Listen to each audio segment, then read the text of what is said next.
아무것도 염려하지 말고 다만 모든 일에 기도와 간구로 너희 구할 것을 감사함으로 하나님께 아뢰라.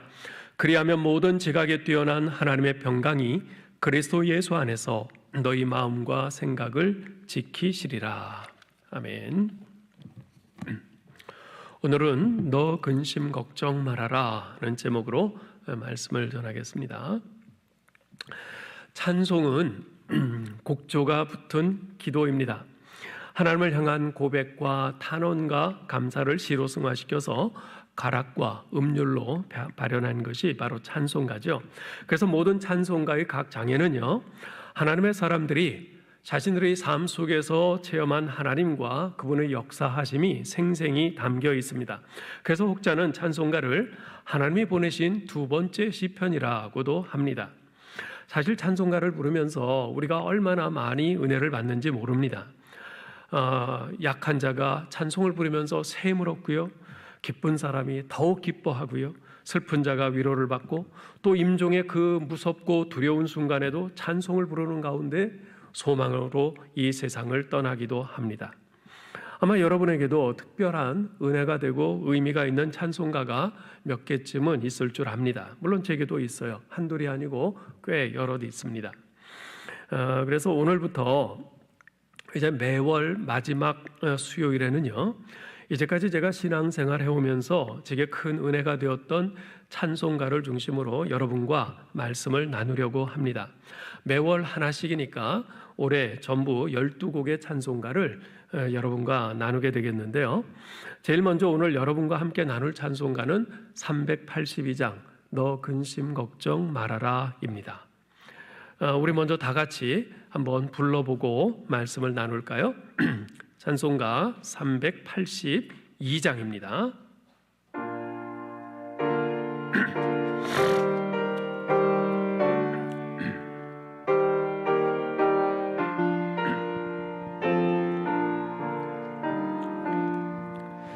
너 근심 걱정 말아라.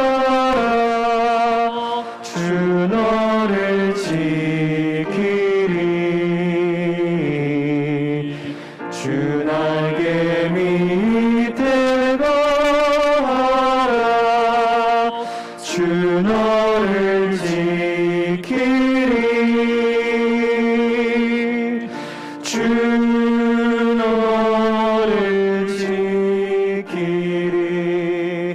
아무 때나 어디서나 주 너를 지키리. 늘 지켜주시리.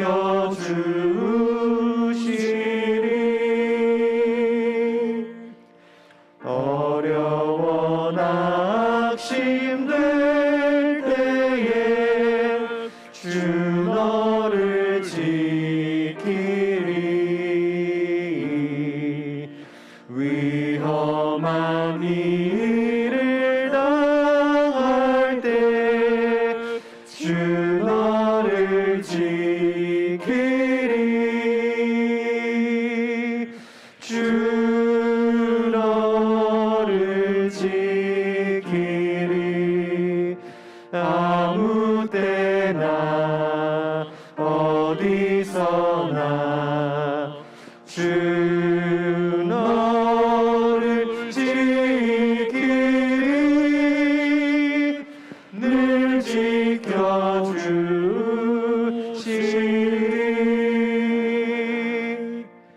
너 쓸 것 미리 아시고 주 너를 지키리.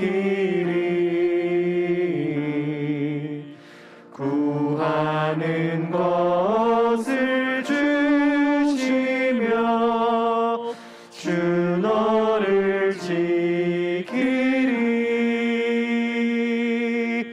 주 너를 지키리.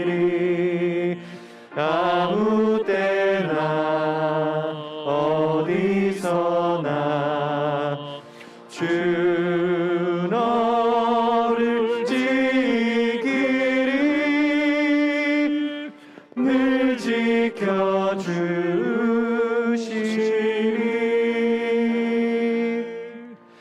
어려운 시험 당해도 주 너를 지키리 구주의 품에 거하라 주 너를 지키리 주 너를 지키리 아무 때나 어디서나 주 너를 지키리 늘 지켜주시리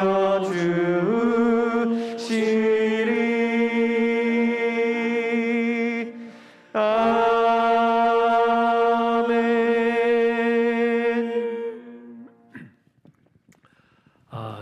정말 좋지요.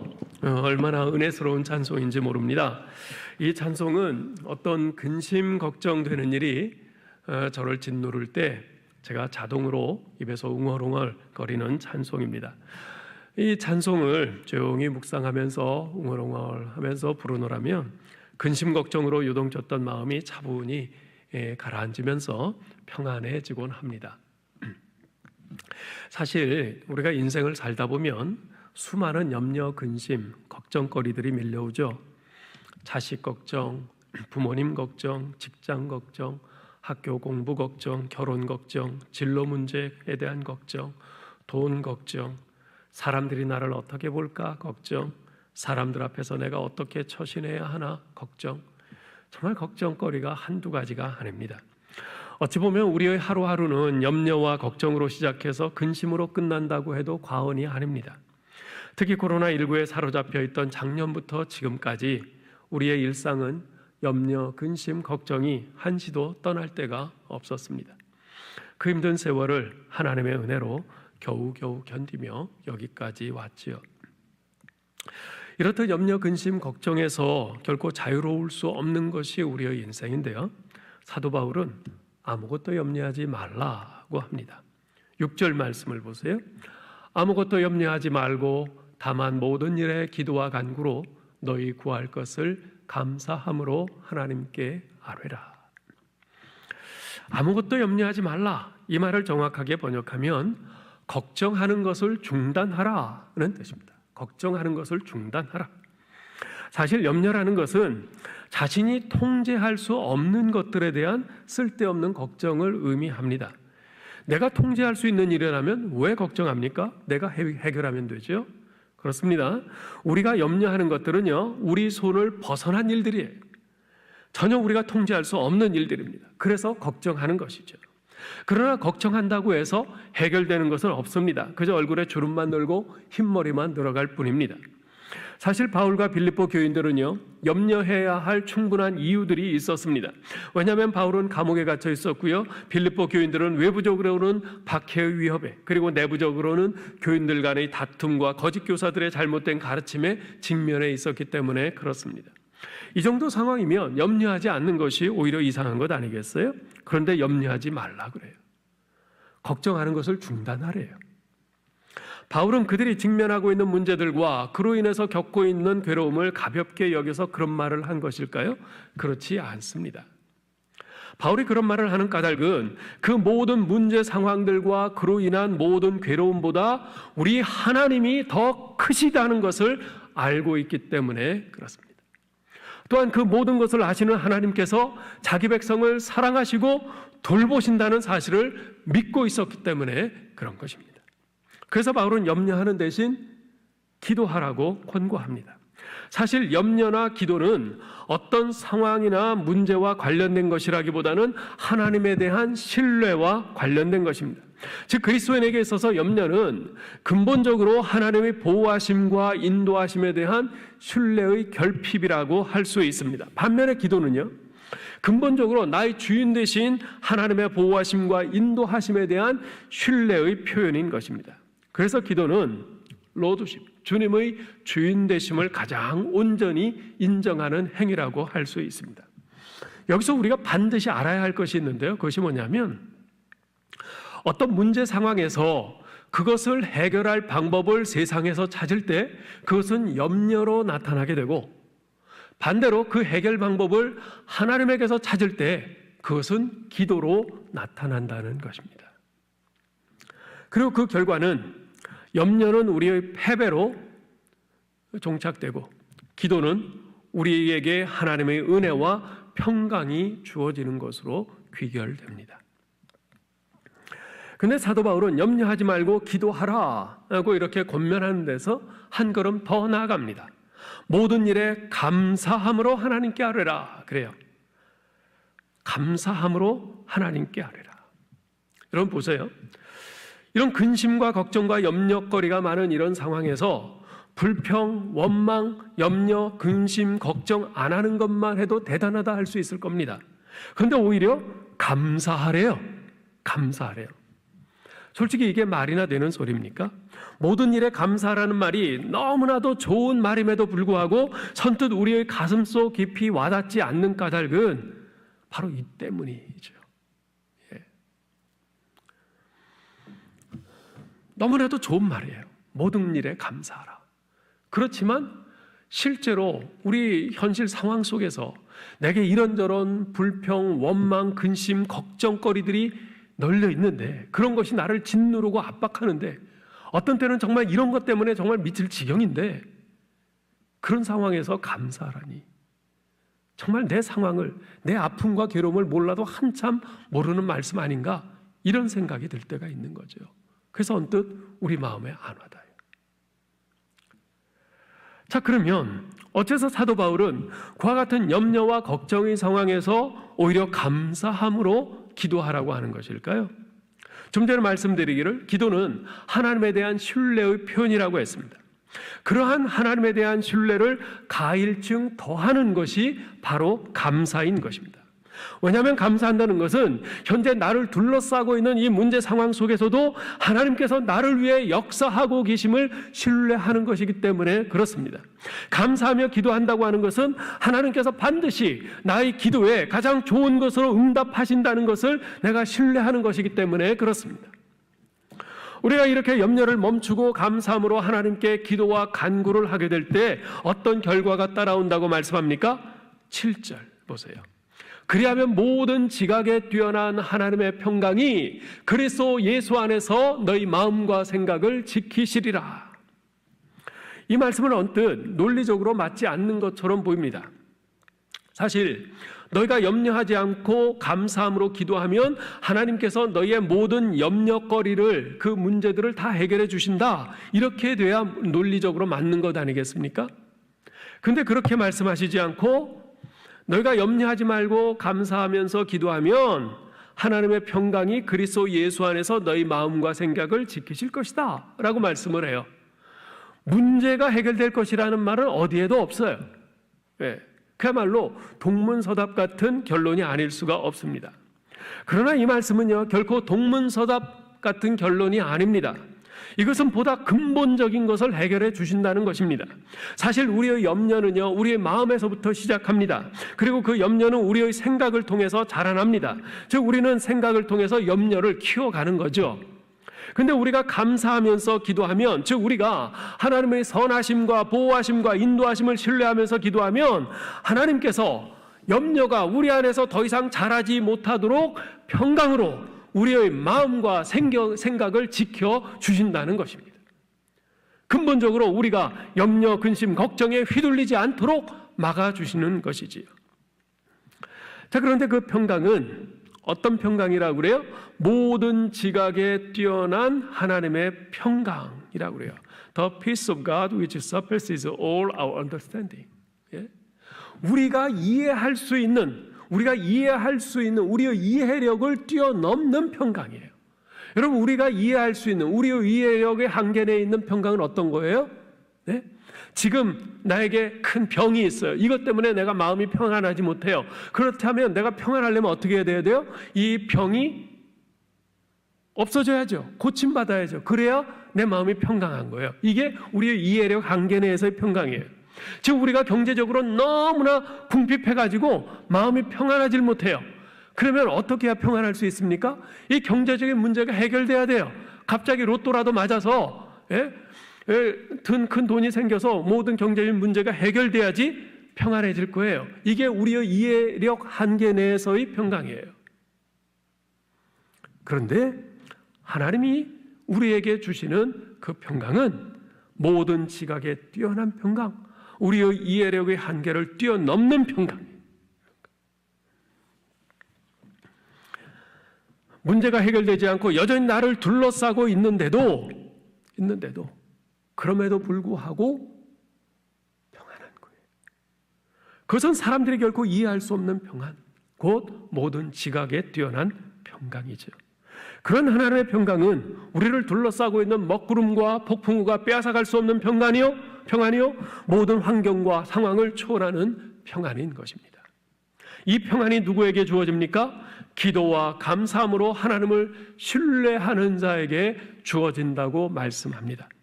하나님께서 내 인생의 주인 되심을 믿고 그분이 내 인생을 내 자신이 직접 운전하는 것보다도 더 완전하고 안전하고 선한 길로 인도하신다는 것을 믿고 감사하며 기도하는 자에게 그러한 모든 지각에 뛰어난 평강을 주십니다. 오늘 말씀의 주제 찬송인 찬송가 382장은 시빌라 말틴 사모님이 작시하고 월터 말틴 목사님이 작곡한 찬송가입니다. 시빌라 말틴 사모님은 캐나다 노바스코시아 출신으로 대학에서 음악을 공부한 후에 학생들을 가르쳤어요. 그러다가 몇 년 후에 하버드 대학 출신인 월터 마틴 목사님을 만나서 결혼하고 남편을 도와 전도에 힘쓰면서 틈틈이 글을 쓰는데 시간을 보냈죠. 1904년 이 말틴 목사님 부부는 9살 난 아들과 함께 몇 주간 뉴욕의 어느 성경학교를 방문하고 있었습니다. 성경학교 교장인 존 데이비스와 공동으로 찬송가를 편집 중에 있었기 때문에 그렇습니다. 그러던 중에 어느 주일 저녁에 마틴 목사님은 곳에서 조금 떨어진 시골 교회에서 설교를 해달라는 부탁을 받고 그 설교를 하기로 약속이 되어 있었어요. 그런데 부인인 시발라가 사모님이 갑자기 아파서 이 말틴 목사님이 설교를 하러 갈 수가 없는 거예요. 이거 어떻게 해야 되나? 고민 끝에 말틴 목사님은 가지 않기로 결정을 하고 설교를 못하게 돼서 미안하다고 연락을 하려고 하는데 어린 아들이 이런 말을 하는 거예요. 아빠가 오늘 밤 그 교회에서 설교하는 것이 하나님의 뜻이라면 아빠가 계시지 않는 동안 하나님이 엄마를 지켜주실 거예요. 그렇지 않나요? 참 대단한 믿음이죠. 어린 아들의 그 말에 마틴 목사가 깊은 감동을 받았어요. 하나님께서 어린 아들을 통해서 나를 꾸중하시는구나, 그런 생각이 들었습니다. 그래서 마틴 목사님은 평안한 마음으로 하나님께 그 아픈 아내를 맡기고 설교하러 집을 나섰습니다. 이 아들의 말에 감동을 받은 것은 마틴 목사님뿐이 아니었어요. 병상에 누워있던 그 시발라 사모님도 남편과 아이의 대화를 들으면서 뜨거운 감동이 밀려왔어요. 그렇지, 우리는 너무 쉽게 하나님을 잊어버리지. 그리고 뭐든지 자신의 힘으로 하려고 들지. 그러고는 어린 아들의 손을 꼭 잡고 말했습니다. 아들아, 내 말이 맞다. 우리가 걱정할 것이 하나도 없지. 하나님이 엄마를 지키시는데 근심 걱정할 것이 무엇이 있겠니? 마틴 사모님은 고통이 사라지는 것 같았습니다. 마틴 사모님이 감사 기도를 드리는데 주님의 음성이 또 이어시 들려왔어요. 내가 너를 지키리라. 내가 너를 지키리라. 마틴 사모님은 졸지도 주무시도 않고 돌보시는 그 하나님을 고백하기 시작했습니다. 하나님께서 널 지켜주시리.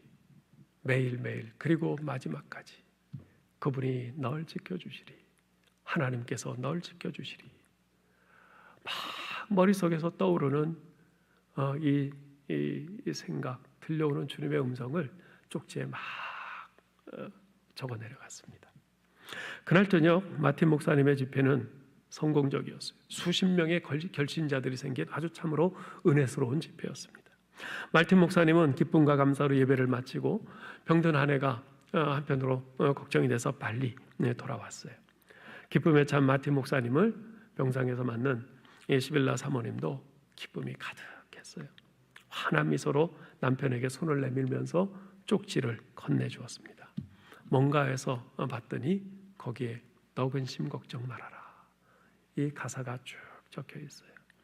이 말틴 목사님의 단숨에 그것을 읽어내려갔고 뜨거운 감격 속에 젖어들었습니다.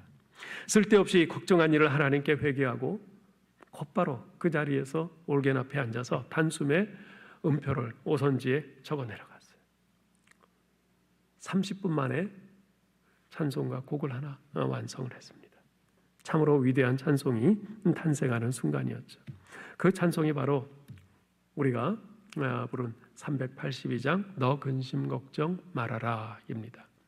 그날 밤에 세 식구가 함께 가족 찬양 예배를 드렸어요. 아픔은 사라지고 그 병상의 고통이 넘치는 기쁨으로 변했습니다. 그 세 식구가 부르는 확신에 대한 찬양이 온 집안에 가득했습니다. 여러분, 이 찬송가 382장은 일종의 축복송입니다. 각 절마다 하나님께서 널 지켜주시리, 하나님께서 널 지켜주시리, 하나님께서 널 보호하시리, 이 가사가 5번이나 반복이 되고 있어요. 이 찬송은 하나님께서 시간과 장소를 가리지 않고 우리를 지켜주신다고 하는 위대한 축복의 선언입니다. 1절을 보면 우리에게 근심 걱정하지 말라 말씀하세요. 너 근심 걱정하지 말라 권면하세요.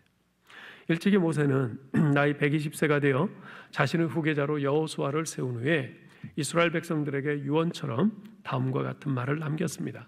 신명기 31장 8절인데요. 여호와 그가 네 앞에서 가시며 너와 함께 가사 너를 떠나지 아니하시며 버리지 아니하시리니 너는 두려워 말라. 이제 미지의 땅 가나안을 향해 들어가야 되는 그 이스라엘 백성들 마음속에 근심 걱정이 있지요. 그런데 두려워하지 말라, 놀라지 말라. 여호와께서 내 앞서 가시고 너와 함께 가시고 너를 떠나지 아니하시고 너를 버리지 않으시리라 말씀해 주십니다. 2절은 위험한 일을 당할 때도 하나님께서 지켜주신다고 안심시켜 줍니다. 시편 91편을 쓴 시편 기자는 우리 하나님의 백성들을 일컬어서 1절에서 뭐라고 하냐면 지존자의 은밀한 곳에 거주하며 전능자의 그늘 아래 사는 자라고 이렇게 표현을 합니다. 그러면서 5절 6절에서 이렇게 말해요. 너는 밤에 찾아오는 공포와 낮에 날아드는 화살과 어두울 때 퍼지는 전염병과 밝을 때 닥쳐오는 재앙을 두려워하지 아니하리로다. 우리의 삶이 그렇지 않습니까? 밤에 두려움이 찾아와요. 낮에도 어려움이 찾아와요. 이런저런 전염병, 코로나로 인해서 어려움이 있어요. 밝을 때에도 뜻하지 않은 재앙이 닥쳐옵니다. 그런 가운데 우리는 그런 위험한 걸음걸음을 걸으면서 늘 가슴 조마조마할 수밖에 없어요. 그런데 위험한 일을 당할 때도 하나님께서 지켜주신다, 안심시켜 주십니다. 3절은 우리의 쓸 것을 미리 아시고 지켜주신다고 축복을 합니다. 우리 예수님께서는 산상수훈을 말씀하시면서 하나님께서 우리의 모든 필요를 채우신다는 사실을 다음과 같이 말씀하셨습니다. 마태복음 6장 26절 이하에 보면 공중의 새를 보라, 심지도 않고 거두지도 않고 창고에 모아들이지도 아니하되 너희 하늘 아버지께서 기르시나니 너희는 이것들보다 귀하지 아니하냐. 오늘 있다가 내일 아궁이에 던져지는 들풀도 하나님께서 이렇게 입히시거든 하물며 너희일까 보냐. 믿음이 작은 자들아, 그러므로 염려하여 이르기를 무엇을 먹을까 무엇을 마실까 무엇을 입을까 하지 말라. 이는 다 이방인들이 구하는 것이라. 너희 하늘 아버지께서 이 모든 것이 너희에게 있어야 할 줄을 아시느니라. 그런즉 너희는 먼저 그의 나라와 그의 의를 구하라. 그리하면 이 모든 것을 너희에게 더하시리라. 하나님께서는 우리에게 무엇이 필요한지 다 아신다고 하십니다. 아시는 것뿐만 아니라 하나님께서 공중의 새를 들의 백합화를 먹이시고 입히시듯 우리에게 필요한 것을 채우시고 공급해 주시겠다고 약속하십니다. 오직 너희는 그의 나라와 그의 의를 구하는 일에만 힘쓰라 말씀하십니다. 4절은 어려운 시험이 닥쳐도 주님께서 지켜주신다고 격려합니다. 사도 바울은 고린도전서 10장 13절에서 이렇게 말씀한 바 있습니다. 사람이 감당할 시험 밖에는 너희가 당한 것이 없나니 오직 하나님은 미쁘사 너희가 감당하지 못할 시험 당함을 허락하지 아니하시고 시험 당할 즈음에 또한 피할 길을 내사 너희로 능히 감당하게 하시느니라. 우리에게 이런저런 시험이 시시각각 닥쳐옵니다. 그 시험 앞에서 우리는 너무나 연약합니다. 그런데 하나님께서 지켜주신다고 약속하세요. 우리에게 감당할 시험만 주시고 하나님께서 피할 길을 내시고 감당케 힘을 주신다고 말씀하십니다. 저희 부부가 결혼하고 5년이 넘도록 아이가 없었습니다. 처음에는 곧 생기겠지 하고 별로 신경을 안 썼는데 3년, 4년, 5년 시간이 점점 지날수록 염려가 되더라고요. 그런 저희가 걱정이 되었는지 어떤 분은 LA에 아주 신령한 권사님이 있는데 소개해 줄 테니까 가서 기도를 한번 받아보라고 그렇게 권면을 하기도 했습니다. 가서 기도 받은 사람은 다 애를 가졌대요. 근데 뭐 목사가 또 애 갖겠다고 또 LA까지 가서 기도 받는 것도 그래서 저희는 가지는 않았어요. 근데 그러다가 하나님께서 은혜로 아기를 주셨어요. 아내가 임신했어요. 그랬더니 주변에서 축하한다고 하면서 임신 중에는 절대로 감기약도 먹어서는 안 돼요. 유산할 수도 있고 아기가 기형으로 태어날 수도 있어요. 그러면서 막 겁을 주는 거예요. 그 말을 들으니까 겁이 나잖아요. 그래서 정말 기도 많이 했습니다. 그래서 아내가 임신 중에 감기 든 때도 있었는데 자꾸 그 말이 생각나서 감기약도 안 먹고 수지침 놓는 분한테 부탁해서 수지침을 맞고 이제 그렇게 하기도 했습니다. 그러다가 마침내 출산하게 됐는데요. 아기가 태어났을 때 제가 제일 먼저 뭘 했는지 아세요? 그 아기 손가락 발가락 숫자 셌어요. 10개 맞나? 근데 모두 10개 맞아요. 얼마나 다행이었든지. 근데 아이가 태어나니까 사람들이 또 그래요. 아기는 100일 때까지가 가장 약해요. 100일 잔치를 하는 이유가 아기들이 100일 이전에 많이 죽거든요. 그래서 또 조심해야 돼요. 그러는 거예요. 또 걱정되잖아요. 그래서 불면 날아갈세라 또 조심했죠. 100일이 무사히 지나고 아이가 점점 커가면서 뭐 흔히 말하는 미운 2살, 미운 3살, 미운 7살 거쳐서 아이가 학교에 입학을 했습니다. 그쯤 되었으면 이제는 한시름 났다 싶었는데 웬걸요? 정작 문제는 그때부터였어요. 초등학교 4학년 때쯤 그 학교에서 연락이 왔는데 아무래도 아이를 병원에 데려가 보는 게 좋겠다는 거예요. 무슨 일인가 물었더니 아무래도 아이가 ADHD, 주의력 결핍 과잉 행동 장애 같다는 거예요. 덜컥 겁이 났어요. 그래서 소아과에 데려갔더니 ADHD 맞대요. 그야말로 저희 부부에게는 마른 하늘의 날벼락이었죠. 그때부터 아이가 고등학교 졸업할 때까지 아주 힘겨운 싸움이 시작됐습니다. 아이는 그 ADHD 아이들이 먹는 그 약 컨설타라는 아주 그 독한 약이에요.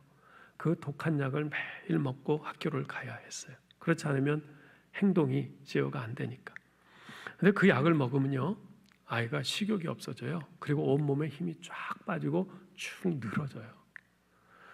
그 모습을 볼 때마다 얼마나 마음이 아팠는지 모릅니다. 그래 학교 가서 무슨 공부를 할 수 있겠어요? 그냥 축 늘어져서 가만 앉았다가 오는 거죠. 자연히 학교 성적은 맨 밑바닥이었고요. 그런 상황에서 저희가 할 수 있는 것은 기도밖에 없었습니다. 그래서 매일 새벽마다 아이를 위해서 간절히 하나님 앞에 부르짖었습니다. 아내는 기도할 때마다 눈물이 끊이질 않았어요. 아마도 아내가 흘린 눈물을 다 모으면 수영장 하나는 가득 채울 수 있지 않을까 싶어요. 그렇지만 아이 앞에서는 항상 밝은 모습이었죠. 그 세월이 무려 10년이었습니다.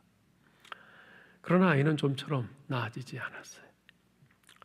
그런 아이 모습을 보면서 아이가 점점 커감에 따라 제 마음속에 두 가지 마음이 공존했습니다. 하나는 이 아이가 고등학교 졸업하면 맥도날드에서라도 일할 수 있었으면 좋겠다는 생각이었어요. 다른 하나는 하나님께서 이 아이를 사랑하셔, 하나님이 이 아이를 축복하셔, 이 아이는 나중에 잘 될 거야, 다 회복되고 잘 될 거야 하는 이 마음이었어요. 이 두 가지 마음이 제 안에 공존했어요. 그래서 아내에게 틈만 나면 그랬죠. 여보, 우리 애람이 대기만성형이니까 걱정하지 마, 잘 될 거야, 하나님께서 은혜 베풀어 주실 거야. 계속 우리 아이 대기만성형이라서 잘 될 거다, 나중에 잘 될 거다, 계속 그랬어요. 마침내 하나님께서 저희 기도를 들으시고 응답해 주셨습니다. 고2 때부터 아이가 조금씩 나아지기 시작하더니 고3 때 가서는 많이 회복이 됐어요.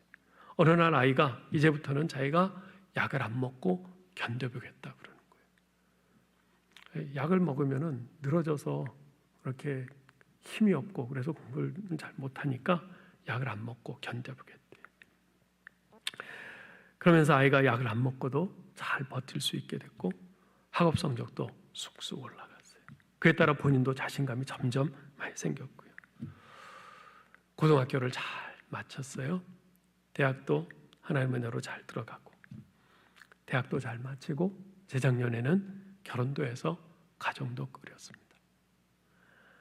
아이의 어린 시절 10년간을 생각해 보면 이 모든 것이 정말 꿈만 같아요. 기적 같아요.